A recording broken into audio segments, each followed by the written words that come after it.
Mr. Adams, in 1991, you pleaded guilty to 2 counts of withholding information from Congress regarding your involvement in the Iran-Contra affair, for which you were later pardoned by President George H.W. Bush. I fail to understand why members of this committee or the American people should find any testimony that you give today to be truthful. If I can respond to that. It wasn't a question. That was not a question.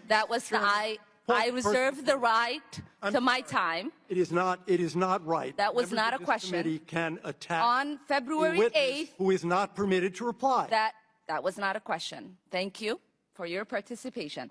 On February 8th, 1982, you testified before the Senate Foreign Relations Committee about U.S. policy in El Salvador. In that hearing, you dismissed as communist propaganda report about the massacre of El Mozote, in which more than 800 civilians, including children as young as 2 years old, were brutally murdered by U.S.-trained troops. During that massacre, some of those troops bragged about raping a 12-year-old girl before they killed them. Girls before they killed them. You later said that the U.S. policy in El Salvador was a fabulous achievement. Yes or no, do you still think so? From the day that President Duarte was elected in a free election to this day, El Salvador has been a democracy. That's a fabulous achievement.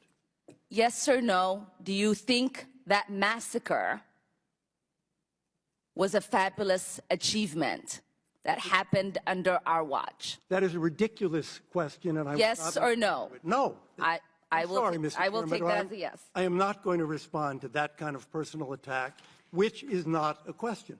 Yes or no, would you support an armed faction within Venezuela that engages in war crimes, crimes against humanity or genocide, if you believe they were serving U.S. interest, as you did in Guatemala, El Salvador, and Nicaragua? I am not going to respond to that question. I'm sorry.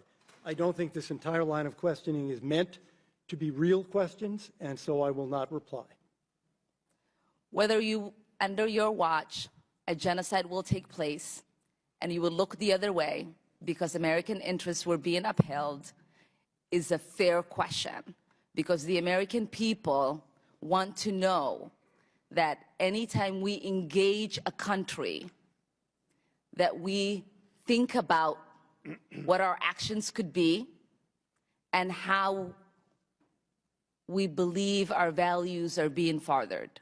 That is my question. Will you make sure that human rights are not violated and that we uphold international and human rights?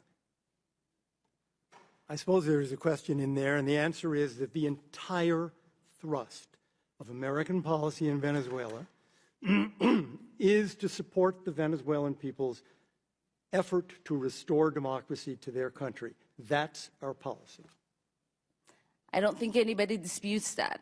The question I had for you is that does the interest of the United States include protecting human rights and include protecting people against genocide?